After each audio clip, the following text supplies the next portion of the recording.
With amazing results in this year's Civil Services examination, Study IQ has once again proved that quality can be provided along with affordability. हमारे P2I यानी Prelims to Interview 2025 live batch में you will get 1000+ hours की live classes, 1-to-1 mentorship, daily answer writing practice, success in prelims crash course, 18 books covering all GS subjects, interview guidance program, and the most important, mains residential program where all prelims cleared students will be called to Study IQ campus in Delhi at no additional cost. Batches English, Hindi और English तीनों में available हैं. For any query, call 079-7142-0466. Scan QR code to join now. Study IQ IAS. अब तैयारी हुई affordable. Myself Abhinav Jain. I have secured All India Rank 35 in Civil Services Exam 2023. This was my third attempt. In first attempt, I failed in the prelims exam. In second attempt, I got All India Rank 268 and give the service Indian Revenue Services, Customs and Indirect Taxes. With the God's grace and by the blessings of my parents, I got All India Rank 35 this year. With the Delhi Knowledge Track channel, I am going to share my strategy regarding the General Studies mains answer writing. In both the attempts, I secured more than 800 marks in the General Studies. Particularly, दूसरे attempt में mains के paper में मेरे 820 marks थे. इस attempt में मैंने mains answer writing पर फोकस करके अपने मार्क्स को 850 तक पहुंचाया. दोनों अटेम्प्ट्स में पेपर 2 जनरल स्टडीज़ पेपर 2 की अहम भूमिका रही. दोनों ही अटेम्प्ट्स में I have scored 120+ marks in GS2. GS2 में हमारे पास पॉलिटी, गवर्नेंस, डेवलपमेंट प्रोसेस और इंटरनेशनल रिलेशंस जैसे सब्जेक्ट कवर करने होते हैं. GS2 में मार्क्स लाने के लिए मैंने एक यूनिक स्ट्रेटेजी अपनाई थी. उस यूनिक स्ट्रेटेजी के अंतर्गत मैं कॉन्स्टिट्यूशनल आर्टिकल्स, लीगल प्रोविजंस और केस लॉज को लिबरली कोट करता था इन द आंसर्स राइटिंग. मैंने जितने भी सुप्रीम कोर्ट के केस लॉज थे और सिलेबस में दिए हुए हर एक पॉइंट के रिगार्डिंग केस लॉज की एक लिस्ट बना ली थी. मेरे पास हर एक सिलेबस में दिया हुआ हर एक पॉइंट और उसके रिगार्डिंग 3 से 4 case laws particularly of honourable supreme court अपने नोट्स के फॉर्म में थे. इस तरीके से मेरे पास 10 से 15 पेजों में सुप्रीम कोर्ट के केस लॉज कलेक्टेड थे जो मैं आसानी से पेपर से पहले आधे घंटे के टाइम में रिवाइज कर सकता था. GS2 की आंसर राइटिंग को बेहतर समझने के लिए हम एक क्वेश्चन को देख सकते हैं. इस बार सिविल सर्विसेज 2023 GS2 में there was a question related to the constitutional provisions and the case laws regarding the gender justice in India. It was a 15 marker question. So in that I started my introduction with the constitutional article on right to equality and lack of discrimination, that is article 14. Then after giving the introduction, first I gave the constitutional articles that deals with the gender. Now here in this question the important thing is the gender. It is not only the binary of male and female, but it includes other categories also. So after giving the constitutional articles regarding the gender, मैंने जैसा कि question में specifically पूछा था case laws के बारे में, specifically heading डाल के सुप्रीम कोर्ट केस लॉज, मैंने सारे केस लॉज 4 से 5 जो केस लॉज मेरे नोट्स में थे वो आंसर में पुटअप किए. For example the case related to Navtej Singh Johar case, the Babita Punia case and all others. And at the end एक पॉजिटिव नोट पे मैंने कंक्लूजन किया कि there is a need to implement proper implementation of these constitutional articles as well as the respect of the case laws to achieve the goal of gender justice, which is again the goal of our constitution. इस तरीके से GS2 के हर एक answer में मैं introduction, अगर polity या governance का कोई क्वेश्चन है तो introduction constitutional articles, legal provisions या ऑफिशियल डेफिनेशन से करता था. फॉर एग्जाम्पल गवर्नेंस के टॉपिक सेल्फ हेल्प ग्रुप की मैंने official definition ministry of rural development के साइट से अपने नोट्स में इंक्लूड की हुई थी. सेल्फ हेल्प ग्रुप के हर एक क्वेश्चन में मैं वो डेफिनेशन से ही इंट्रोडक्शन स्टार्ट करता था. Similarly in international relations also, if there is anybody, for example, if there is a question on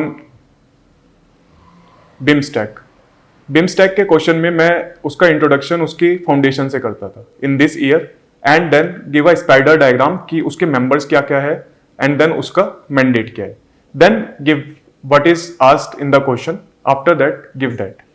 in this manner मैं GS2 की आंसर राइटिंग करी. बट ये सब चीजें इंप्लीमेंट करने के लिए हमें आंसर राइटिंग प्रैक्टिस की बहुत जरूरत है. सो मेरी आंसर राइटिंग प्रैक्टिस प्रीलिम्स से मेंस के बीच में डेली 3 से 4 घंटे का शेड्यूल रहता था आंसर राइटिंग का. इनिशियली 3 से 4 घंटे, जिसमें मैं इक्वल टाइम जनरल स्टडीज और ऑप्शनल के आंसर राइटिंग को देता था. फिर जैसे जैसे मेंस का एग्जाम पास आया, 5 से 6 घंटे की डेली आंसर राइटिंग प्रीलिम्स से मेंस के बीच में मैंने की. जनरल स्टडीज पेपर 2 की पर्टिकुलर प्रिपरेशन के लिए मैंने पॉलिटी के पार्ट को कंप्लीट करने के लिए पहले लक्ष्मीकांत की थोरू रीडिंग की, कम से कम 3 reading.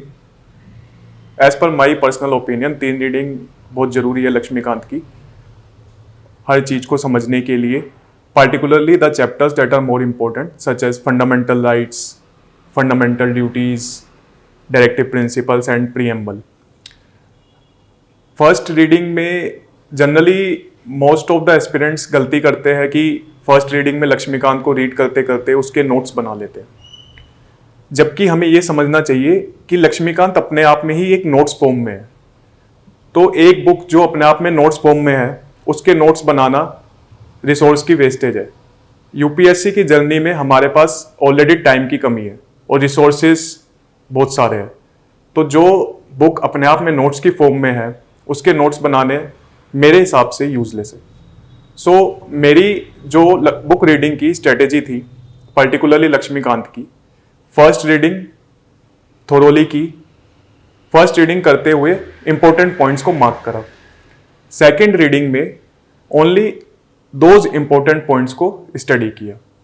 And then third reading, जो कि मोस्टली रिवीजन फॉर्म में थी before the exam, before the prelims as well as before the mains, उन कीवर्ड्स को फिर से एक बार गो थ्रू किया. सो बुक रीडिंग की ये मेरे हिसाब से राइट स्ट्रेटेजी है, particularly the books which are already in the notes form.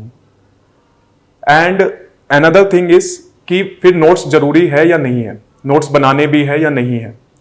सो मेरे हिसाब से वो टॉपिक्स जो आपके पास किसी एक बुक में कंपाइलेशन फॉर्म में अवेलेबल नहीं है, उनके नोट्स बनाने चाहिए. और नोट्स बनाते समय कुछ चीज़ों का ध्यान रखना चाहिए. फर्स्ट, नोट्स कभी परफेक्ट नहीं होते हैं, परफेक्शन की तरफ नहीं भागना चाहिए. Perfection is a myth in this complete UPSC journey. Perfection is a myth. Second, notes अपने खुद के होने चाहिए, किसी के कॉपी पेस्ट नहीं होने चाहिए. Obviously many toppers Telegram channel पे अपने नोट्स शेयर करते हैं, जो एक अच्छी प्रैक्टिस है, बट वो नोट्स सिर्फ आपको रेफरेंस के लिए यूज करने चाहिए, ताकि हमें पता चल सके कि हमें अपने नोट्स में क्या इंक्लूड करना है और क्या नहीं. अल्टीमेटली हमारे नोट्स अपने खुद की हैंड राइटिंग में ही होने चाहिए. अनदर इंपॉर्टेंट थिंग जो नोट्स मेकिंग के लिए डाउट रहता है जनरली, कि नोट्स हमें ऑनलाइन फॉर्म में बनाने चाहिए या ऑफलाइन फॉर्म में. मेरा मानना है ये बहुत ही सब्जेक्टिव और पर्सनली ओरिएंटेड क्वेश्चन है. कुछ एस्पिरेंट्स जो है ऑफलाइन हैंड रिटन फॉर्म में कंफर्टेबल रहते हैं, कुछ ऑनलाइन फॉर्म में कंफर्टेबल रहते हैं. मैंने दोनों मीडियम्स का यूज किया था. मेरे कुछ नोट्स ऑफलाइन फॉर्म में है और कुछ नोट्स ऑनलाइन फॉर्म में है. पर्टिकुलरली ऑप्शनल के नोट्स मैंने ऑनलाइन फॉर्म में बनाए थे. उसके बाद नोट्स मेकिंग में एक और इम्पोर्टेंट चीज़ है कि हमें सिर्फ नोट्स बनाने नहीं है, उनकी कंटिन्यूसली रिवीजन करनी है। अल्टीमेटली जब हम एग्ज़ाम में जा रहे हैं तो हमारे साथ कोई भी नोट्स नहीं जाएंगे, हम एक भी पेपर एग्ज़ाम में नहीं ले जा सकते, ओनली उन नोट्स पे लिखी हुई नॉलेज हमारे साथ जाएगी। सो आपको कंटिन्यूसली उन नोट्स की रिवीजन करनी चाहिए। मेरा मानना है कि हमारी एक फोटोग्राफिक मेमोरी होती है, तो हम नोट्स की बार बार रिवीजन करके वो हमारे दिमाग में कहीं ना कहीं पेस्ट हो जाते हैं और फिर हम एग्जाम में उनको यूज करने के लिए सक्षम हो पाते हैं। So after the notes making फिर से हम पॉलिटी के पार्ट पे आते हैं। लक्ष्मीकांत रीड करने के बाद प्रीलिम्स के लिए मेरे हिसाब से लक्ष्मीकांत सफिशिएंट है, मोर देन एनफ है for the polity part of the prelims. पर मेंस का सब्जेक्ट, मेंस का सिलेबस जो है एनालिटिकल डिमांड मांगता है, और पार्टिकुलरली अब यूपीएससी क्वेश्चंस में ही पूछ रहा है कि case laws you need to give. So उसके लिए मैंने सिलेबस के जितने भी टॉपिक्स थे सब टॉपिक्स को A4 साइज शीट्स पे अलग अलग लिखा, उनके रिगार्डिंग केस लॉस को नेट पे सर्च किया। उसके लिए एक अच्छी स्ट्रेटेजी ये है, आप वो टॉपिक डालो नेट पे, उसके आगे यूपीएससी लिखो, पहले 2-3 पेजेस गूगल पे आएंगे, वो अपने आप केस लॉज आपको सुप्रीम कोर्ट के दे देंगे। सो इस तरीके से मेरे पास हर एक टॉपिक के रिगार्डिंग 3 से 4 केस लॉज थे। और particularly newspaper is another important source to get the case laws. कोई भी न्यूज़पेपर, आइदर इंडियन एक्सप्रेस और द हिंदू, मैं इंडियन एक्सप्रेस फॉलो करता था। इंडियन एक्सप्रेस की एक्सप्लेन सीरीज में सुप्रीम कोर्ट का कोई भी इंपॉर्टेंट केस लॉ अगर चल रहा होता है तो वो पूरे उसको एक्सप्लेन करते हैं डिटेल में। So that is also an important source for the case laws. So इस तरीके से GS2 का पॉलिटी पार्ट मेरा नोट्स फॉर्म में मेरे पास कंप्लीट हो गया था। देन गवर्नेंस पार्ट आता है। गवर्नेंस पार्ट हमारे पास बहुत एक मार्केट में एक चीज चलती है कि second ARC is important to complete the governance part, but मैंने सेकंड ARC बिल्कुल भी नहीं पढ़ी। सेकंड ARC मैंने टच भी नहीं की, कभी मैंने ऑनलाइन गूगल भी नहीं किया सेकंड ARC को, क्योंकि मेरा मानना है कि सेकंड ARC एक बहुत बड़ी रिपोर्ट है जिसके कुछ पार्ट ऑब्वियसली इंपॉर्टेंट हो सकते हैं, बट ऑलरेडी कोचिंग इंस्टीट्यूट्स उसका कंपाइलेशन कहीं ना कहीं दे रहे हैं अपने नोट्स में। आप किसी भी अच्छी कोचिंग इंस्टीट्यूट के वैल्यू एडिशन मटेरियल में जाएंगे, गूगल करोगे गवर्नेंस के हर एक टॉपिक को, कुछ ना कुछ आपको मटेरियल मिल जाएगा, उसमें से आप अपने नोट्स गवर्नेंस के बना सकते हो। अनदर इंपॉर्टेंट थिंग इज कि हमें किस टॉपिक में कितना डीप में जाना है। फॉर एग्जाम्पल, अगर हमारे पास टॉपिक है use of the information technology in the governance, which is also a part of e-governance. So उसको हमें कितना डीप में करना है, उसके लिए सबसे अच्छा सोर्स है previous year questions. Ultimately UPSC के थ्रू हमारे पास सिर्फ 2 ही सोर्सेज है, syllabus and previous year questions. So मैं हर एक एस्पिरेंट को ये सजेस्ट करता हूँ कि वो प्रीवियस ईयर क्वेश्चंस जरूर देखे, उसके बाद ही यूपीएससी की फुल फ्लेज तैयारी में लगे। सिलेबस और प्रीवियस ईयर क्वेश्चंस तो आपको एकदम दिमाग में याद रहने चाहिए। इससे क्या बेनिफिट रहेगा कि जब भी आप कोई भी नया सोर्स देखोगे तो आप उस सोर्स को फिल्टर कर पाओगे और एग्जामिन कर पाओगे कि ये मेरे लिए सही में जरूरी है भी या नहीं, जैसा कि मेरे सिलेबस और PYQs में पूछा है। सो सिलेबस और PYQs को इग्नोर करना मेरे हिसाब से सिन है। शुरू में ही कोई भी एस्पिरेंट को शुरू के 1-2 हफ्ते सिलेबस और PYQs को आराम से बैठ के समझना चाहिए। So another important part of GS2 is international relations. उसके लिए मेरी जो स्ट्रेटेजी थी इंटरनेशनल रिलेशंस के लिए, वो सोलली बेस्ड ऑन न्यूज़पेपर थी। पार्टिकुलरली इंडियन एक्सप्रेस में डी राजा मोहन सर के बहुत अच्छे आर्टिकल्स आते हैं, एक्सप्लेन सीरीज, हर वीक वो कुछ ना कुछ आर्टिकल डालते हैं इंटरनेशनल रिलेशन से रिलेटेड। सोलली उसी पर बेस्ड थी मेरी इंटरनेशनल रिलेशंस की प्रिपरेशन। सो इस तरीके से हमारे पास GS2 के हर एक टॉपिक की प्रिपरेशन, नोट्स प्रिपेयर हो जाते हैं। नेक्स्ट आता है आंसर राइटिंग। अब अपने नोट्स को आपको आंसर राइटिंग में यूज करना है। वो आपको बार बार आंसर राइटिंग करने से ही आएगी। अनदर इम्पोर्टेंट जो मिथ चलता है कि आंसर राइटिंग कब से करें, क्या हमें हर एक आंसर का टाइम देखना चाहिए, ये सब मेरे हिसाब से फ्यूटाइल है। आंसर राइटिंग, कुछ लोग कहते हैं पहले दिन से आंसर राइटिंग करनी चाहिए, बट हम पहले दिन से आंसर राइटिंग कैसे कर सकते हैं? क्योंकि यूपीएससी के हर एक क्वेश्चन में, अगर वो GS2 का क्वेश्चन है, वो थोड़ी नॉलेज GS3 की भी मांग रहा है, GS1 की भी मांग रहा है, तो हम पहले दिन से तो आंसर राइटिंग नहीं कर सकते। मैंने प्रीलिम्स के बाद ही फुल फ्लेज्ड आंसर राइटिंग की थी, उससे पहले मैंने एक आंसर टच नहीं किया था जनरल स्टडीज का। सो प्रीलिम्स के बाद आंसर राइटिंग करनी चाहिए। एंड अनदर थिंग इज कि कभी भी परफेक्ट आंसर की तरफ नहीं जाना चाहिए। जो फर्स्ट इनर्शिया है, फर्स्ट आंसर का इनर्शिया है, वो बेटर है कि आप अपनी प्रैक्टिस में ही निकाल दो। कभी कभी हम सिर्फ आंसर लिखने से डरते हैं कि मेरा आंसर परफेक्ट नहीं हुआ तो इसमें कितने मार्क्स देंगे, ये वो। मार्किंग स्कीम तो हमें भी नहीं पता क्योंकि यूपीएससी ने वो किसी डिस्क्लोज नहीं की हुई, बट आपको अपनी तरफ से जो क्वेश्चन की डिमांड है उसको फुलफिल करना है। सो आंसर राइटिंग करते हुए पहले तो आपको ध्यान रखना है कि परफेक्ट आंसर कुछ नहीं होता, कुछ ना कुछ हमें लिखना ही है। अल्टीमेटली ये प्रैक्टिस है, ये रियल एग्जाम नहीं है। प्रैक्टिस में आप जितना खराब कर पाओगे उतना अच्छा रहेगा। जितना जो भी गलती होनी है वो प्रैक्टिस में हो जाए तो बेटर है as compare to the real exam. Second, कभी कभी जनरली मैंने भी शुरू में ये गलती की थी कि हम पेज कंप्लीट करने की सोचते हैं कि 10 मार्कर में अगर 2 पेज है तो मुझे उस पेज को पूरा भरना है, और 15 मार्कर में 3 पेजेस दिए हुए तो पूरे 3 पेजेस मुझे कुछ ना कुछ, चाहे मैं रबिश ही लिख रहा हूं, लेकिन कंप्लीट करना है। ये एक काउंटर प्रोडक्टिव स्ट्रेटेजी है।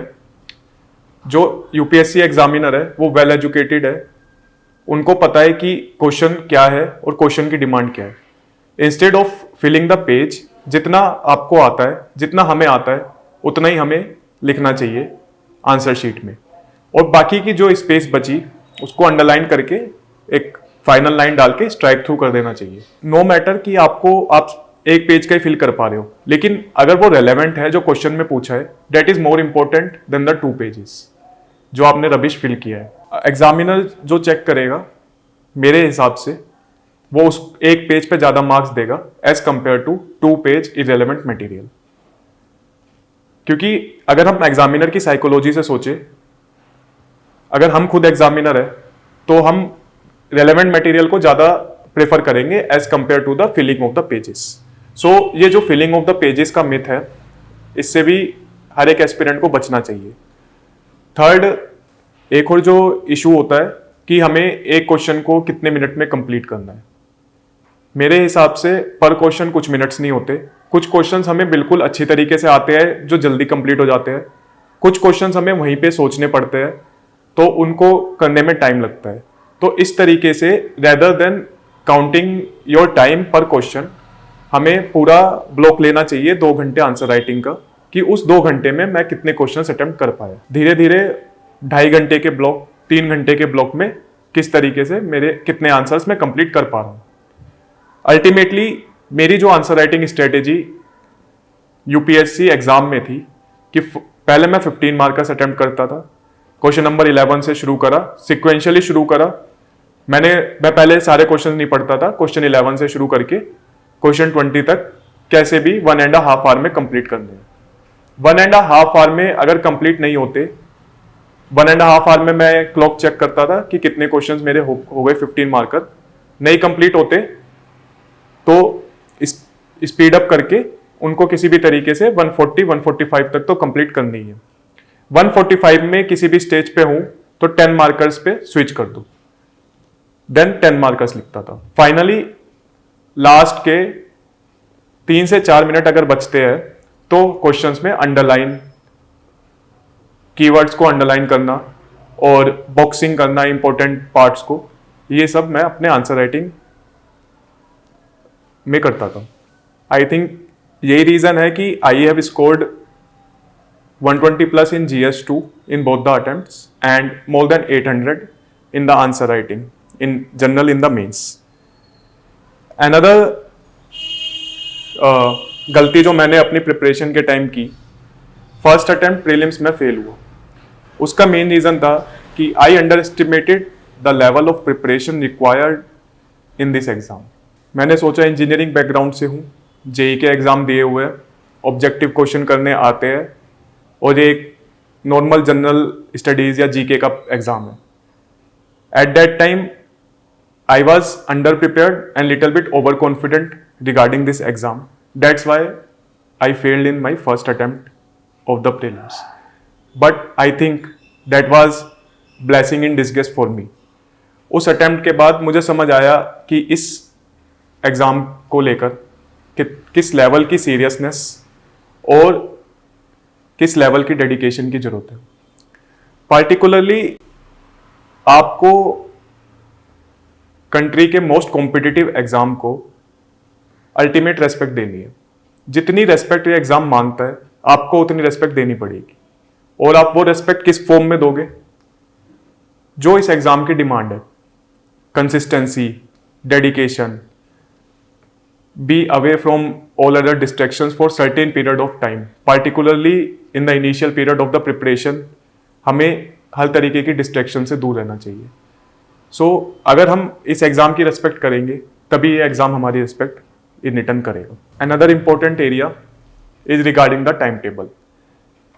इनिशियली बहुत डाउट्स रहते हैं मन में, बहुत कंफ्यूजन होती है कि डेली टाइम टेबल क्या होना चाहिए, कि टॉपर्स का रूटीन क्या होता है, और क्या हम डेली सही में सेम कंसिस्टेंसी से पढ़ सकते हैं या नहीं, क्या कोई ऐसे पीरियड भी आते हैं कि जहाँ पे बर्नआउट होते हैं या नहीं।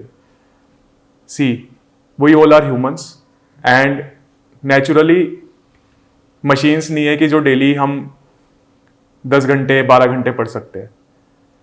So instead of going for the time wise schedule, मेरा जो स्ट्रेटेजी रहती थी, मैं टॉपिक वाइज शेड्यूल बनाता था कि एक दिन में ये वाले टॉपिक्स मुझे कंप्लीट करने, नो मैटर कि उसमें वो मेरे फिर 4 घंटे में हो जाए या 8 घंटे में हो।